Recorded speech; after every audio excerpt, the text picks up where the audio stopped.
नमस्कार, स्वागत है आपका बुंदेली दर्पण में।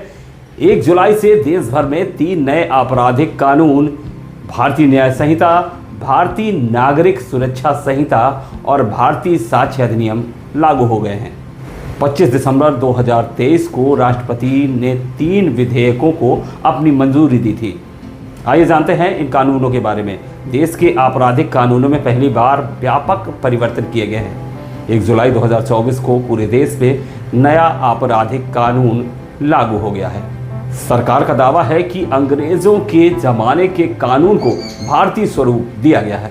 फिलहाल नए आपराधिक कानून के बारे में विशेषज्ञों का कहना है कि अपराधों की परिभाषा, सजा की मात्रा में कोई खास परिवर्तन नहीं किया गया है। अलबत्ता आपराधिक प्रक्रिया संहिता में व्यापक परिवर्तन किए गए हैं। खासतौर पर न्यायिक हिरासत की अवधि और इलेक्ट्रॉनिक सबूतों को लेकर पुराने कानून की धाराओं के क्रम बदल दिए गए हैं।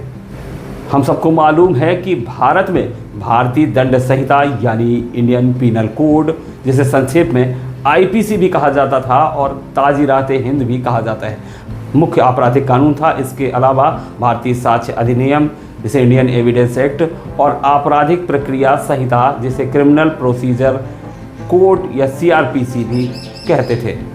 साक्ष्य अधिनियम में किसी भी मुकदमे में सबूत की श्रेणी में कौन कौन से तथ्य आते हैं, कौन गवाह बन सकता है, गवाही कैसे ली जाए, इन सब चीज़ों का वर्णन था। सीआरपीसी में कोई आपराधिक मुकदमा कैसे चले, पक्षकारों को समन कैसे दिया जाए, जमानत की अर्जी कैसे लगाई जाए, अग्रिम जमानत किन मामलों में मिले, न्यायाधीश आपराधिक मुकदमों की सुनवाई कैसे करें, उनके विवेकाधिकार क्या क्या हैं, इन सब बातों का वर्णन किया गया था। 1858 में आपराधिक प्रक्रिया संहिता यानी सीआरपीसी और 1860 में भारतीय दंड संहिता यानी आईपीसी लागू की गई थी। इन्हें ब्रिटेन की संसद ने पारित किया था।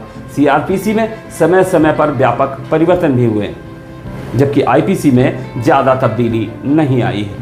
वर्तमान की केंद्र सरकार समय समय पर कहती रही है कि वह अंग्रेजों की गुलामी की मानसिकता के प्रतीकों से बारी बारी से देश को मुक्त करेगी। कई सार्वजनिक स्थलों के मार्गों के नाम बदलने के बाद में अंग्रेजों के ज़माने के कानूनों को बदलने की यह बात हुई है, जिसकी परिणति 1 जुलाई यानी आज से 2024 से नए आपराधिक कानून के तौर पर भारतीय न्याय संहिता को लाना है। इंडियन एविडेंस एक्ट को भी अब भारतीय साक्ष्य अधिनियम के तौर पर जाना जाएगा और आईपीसी की जगह ले चुकी है भारतीय न्याय संहिता, जिसमें 358 धाराएं होंगी। आईपीसी में 511 धाराएं थी। इस तरह से काफ़ी धाराएं घटा दी गई हैं, जबकि बात सीआरपीसी की जगह लेने जा रही भारतीय न्याय संरक्षण संहिता, इसमें 531 धाराएं होंगी। सीआरपीसी में 484 धाराएं थी। इस तरह से इसकी धाराओं की संख्या में खासी बढ़ोतरी देखी गई है। अगर बात इंडियन एविडेंस एक्ट की करें तो उसकी जगह लेने वाले भारतीय साक्ष्य अधिनियम में अब 170 धाराएं होंगी, जबकि एविडेंस एक्ट में 167 धाराएं थी। इस तरह से सबूत के कानून में 3 नए धाराएं बढ़ाई गई हैं। नए आपराधिक कानून में हुए परिवर्तनों के बारे में बनारस हिंदू विश्वविद्यालय के विधि विभाग के प्रोफेसर डॉक्टर अजेंद्र बताते हैं कि बदलाव की बात है तो अपराधों की परिभाषा, दंड की मात्रा आदि में कोई परिवर्तन नहीं किया गया है। अब ताजीराते हिंद की धारा 302 की जगह धारा 101, वहीं धोखाधड़ी की धारा 420 यानी 420 ही नहीं कहलाएगी बल्कि अब 316 में रखी गई है। फिल्मों में कोर्ट के सीन में हम अक्सर यह डायलॉग सुनते थे कि ताजीराते हिंद की धारा 302 के तहत दोषी पाए जाने पर मुजरिम को उम्र कैद या फांसी की सजा दी जाती है। आम जीवन में भी लोग बाग कत्ल हत्या को धारा 302 से जोड़कर देखते थे। नए आपराधिक कानून में अपराध की धाराओं की संख्या बदल दी गई है। अब हत्या की सजा धारा 101 के तहत सुनाई जाएगी। दुष्कर्म का दंड अब धारा 376 में नहीं बल्कि 63, 64 और 70 में होगा। 376 को आम जन बलात्कार या रेप की धारा के तौर पर जानते थे, लेकिन अब बलात्कार की धाराएं 63, 64 और 70 होंगी। 70 खासकर गैंग रेप के लिए बताई गई है। प्रोफेसर राजेंद्र का कहना था कि इस तरह से देखा जाए तो कानून को कठोर ही किया गया है। चैन स्नैचिंग, जेवर गहनों की छीना झपटी को अलग तरह से परिभाषित कर नए कानून में जगह दी गई है। ट्रांसजेंडरों के प्रति होने वाले अपराध भी परिभाषित किए गए हैं, उनमें पर्याप्त दंड की व्यवस्था की गई है। तो वकीलों और जजों को अब नए और पुराने दोनों कानूनों की जानकारी रखनी होगी। पुराने आपराधिक मुकदमे पुरानी आईपीसी के तहत ही चलेंगे कि आज यानी 1 जुलाई और उसके बाद होने वाले अपराध नए कानून के तहत एफआईआर में एक्ट का नाम और धाराएं बदल दी जाएंगी।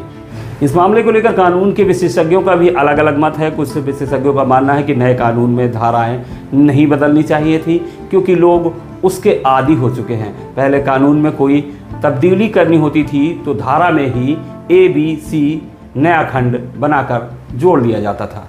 प्रोफेसर राजेंद्र के मुताबिक CRPC में काफ़ी तब्दीली की गई है। पुरानी CRPC में न्यायिक हिरासत यानी जुडिशियल कस्टडी की अवधि जो थी वो अधिकतम अवधि 14 दिन की थी।